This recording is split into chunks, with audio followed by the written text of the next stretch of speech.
जय श्री कृष्णा दोस्तों, हर हर महादेव। कैसे हैं आप सब? स्वस्थ और सुरक्षित होंगे। दोस्तों, इस बार प्रदोष व्रत दिन सोमवार को आ रहा है और 11 जुलाई आषाढ़ माह का प्रदोष व्रत रखा जाएगा। क्योंकि यह सोमवार का है, इसलिए सोम प्रदोष व्रत कहलाएगा। और इस बार प्रदोष व्रत पर 4 शुभ योग पड़ने वाले हैं। सोम प्रदोष की शुरुआत सर्वार्थ सिद्धि योग, जो बहुत ही मुश्किल से इतना सुंदर, इतना प्यारा संयोग बनता है, और ब्रह्मा योग साथ होने वाले हैं।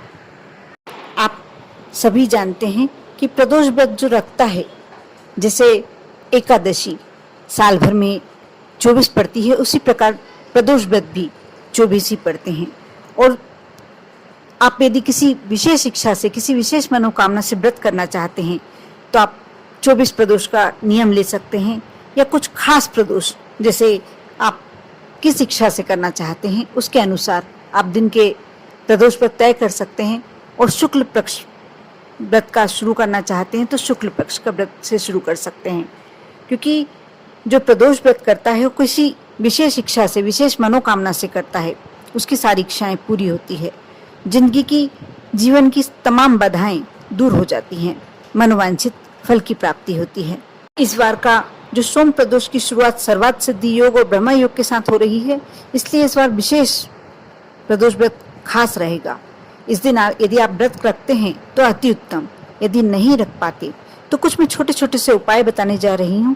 इसे यदि आप कर लेते हैं तो आप मान कर चलिए, कोई आपकी ऐसी इच्छा हो ही नहीं सकती जो भोलेनाथ पूरी ना करें। और सूर्योदय से लेकर रात 9 बजे तक शुक्ल योग रहेगा। फिर सुबह 5:15 से 5:32 तक रवि योग रहने वाला है। सोम प्रदोष व्रत में रवि योग, शुक्ल योग, ब्रह्मा योग और सर्वार्थ सिद्धि योग एक साथ बन रहे हैं। इन अबूझ मुहूर्तों में यदि भगवान शिव की पूजा की जाए तो आप मान कर चलिए कि आपके सारे कार्य पूरे होने वाले हैं, सारी मनोकामनाएं पूरी होने वाली हैं। वैसे आप सभी जानते होंगे, क्योंकि मैंने पहले अपने वीडियो में बता रखा है कि प्रदोष काल किसे कहा जाता है।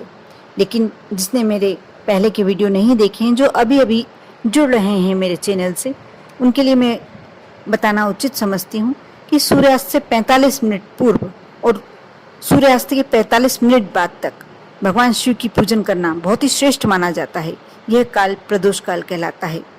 इस दिन आप चाहें तो सुबह जब नहाकर स्वच्छ वस्त्र धारण करते हैं, और यदि कोशिश करें कि इस दिन हल्के कपड़े, हल्के रंग के कपड़े जैसे लाल या गुलाबी रंग के वस्त्र धारण करें। चांदी या तांबे के लोटे में शुद्ध शहद आप ले लें और एक धारा के साथ शिवलिंग पर अर्पण करें।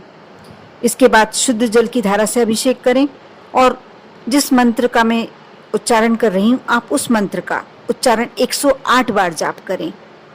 आपको शुद्ध शहद ही भरना है, इस बात का विशेष ध्यान रखना होगा। और शहद से ही आपको 2 कलश ले आना होगा। एक में शहद होना चाहिए और दूसरा आप जल का भर सकते हैं। 2 कलश ले जाएं, और मंत्र इस प्रकार है, ओम सर्व सिद्धि प्रदाय नमः। इस मंत्र का आपको 108 बार जाप करना है। आप बहुत धीरे धीरे, बिल्कुल धीरे से आप शिवलिंग पर शहद से अभिषेक करें। उसके बाद जल समर्पित करें, और आपकी कितनी भी बड़ी समस्या हो, कैसी भी समस्या हो, भगवान शिव से प्रार्थना करें। और प्रदोष व्रत कथा का पाठ करें, शिव चालीसा पढ़ें। यदि आप कर सकते हैं, आपका उच्चारण सही है, आप सही उच्चारण में कर सकते हैं, तो जितनी बार भी कर सकते हैं, जितनी बार संभव हो उतनी बार महामृत्युंजय मंत्र का जाप अवश्य करें। यदि आप यह कार्य कर लेते हैं तो आपके जीवन की बहुत सारी समस्याएं जो चल रही हैं वह तो समाप्त होंगी ही होंगी। जो समस्याएं आपके जीवन में आने वाली हैं वह भी, मैं यूं तो नहीं कह सकती हूं कि समाप्ति ही हो जाएंगी, लेकिन हाँ, जितना उसका यदि आपके जीवन में परिणाम गलत पड़ने वाला है, बुरा पड़ने वाला है, मुश्किल पड़ने वाला है, उतना ही वह आपके लिए बहुत ही सहज हो जाएगा। आपका वह कठिन समय बहुत ही आसानी से निकल जाएगा। इसलिए मैं तो जो भी ये वीडियो देख रहा है उससे, प्रत्येक व्यक्ति से यही कहना चाहूँगी कि यदि संभव है, आप सक्षम हैं, तो आप प्रदोष के दिन आप यह कार्य अवश्य करें। यदि आपके यहाँ मंदिरों में आप प्रदोष काल में जल समर्पित करने देते हैं शिवलिंग पर, तो आप प्रदोष काल में यह उपाय कर सकते हैं और अच्छा उत्तम फल प्राप्त होता है। यदि नहीं करने देते हैं, क्योंकि अधिकांश मंदिरों में शाम के समय प्रदोष काल में जल समर्पित करना मना होता है, लेकिन इस बार सोमवार पड़ रहा है और सोमवार के दिन अधिकतर मंदिरों में शुरू हो चुका है कि आप जल समर्पित कर सकते हैं। आपके यहाँ का नियम क्या है मैं नहीं जानती हूँ, इसलिए आप यह कार्य यदि शाम को नहीं कर सकते हैं तो कोई बात नहीं, आप सुबह भी कर सकते हैं। अब मैंने बोला था मैं छोटे छोटे बहुत सारे उपाय बताने वाली हूँ जो आपके जीवन को सहज बनाएंगे। यदि आप पर बहुत ज़्यादा कर्ज चढ़ गया है, बहुत ज़्यादा कर्ज की समस्या आ रही है, तो आप तीन शमी पत्र लेके जाएं, एक बेलपत्र लेके जाएं और थोड़े से काले तिल। आप सबसे पहले जो शमी पत्र लेके गए हैं, एक नंदी जो हर शिवालय में बाहर बैठे ही होते हैं और वह शिव जी के गण हैं, शिव जी की हर बात वह ध्यान से सुनते हैं। जो भी भक्त आता है सबसे पहले नंदी के कान में यदि अपने मन की इच्छा रखता है, सुयशा नंदी की पत्नी का नाम है, यदि आप सुयशा कह के ओम का उच्चारण करके नंदी के कानों में जो भी अपनी इच्छा कहेंगे, जो भी मनोकामना कहेंगे, और विशेष करके प्रदोष के दिन प्रदोष काल में ये कार्य करते हैं, आपकी कैसी भी समस्या हो, कैसी भी इच्छा हो, आपकी इच्छा अवश्य पूरी होगी। जैसा मैंने कहा कि आपको 3 शमी पत्र ले जाना है। एक जो नंदी का पैर उठा हुआ है उसमें चरणों में रखें, अपने मन की बात नंदी बाबा से कहें। दूसरा, आप यदि मंदिर के अंदर गणेश जी विराजमान हैं तो उनके समक्ष रखें। यदि नहीं है, शिवालय में जो शिवलिंग है उसके राइट तरफ जो सामने जलारी होती है, राइट हैंड पर जो होते हैं वह गणेश जी का स्थान होता है, उस पर आप एक शमी पत्र चढ़ा दें और एक शमी पत्र सबसे अंत में आप भोलेनाथ पर समर्पित कर दें। और जो भी आपकी मन की इच्छा है, जो भी समस्या है, आप कहें।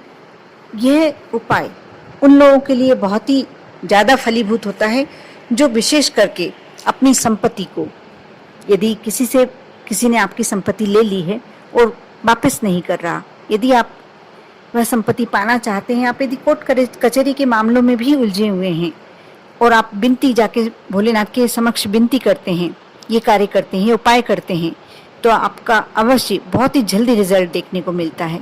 कोर्ट कचहरी के मामले में भी आपको विजय ही प्राप्त होगी यदि आप सही हैं तो।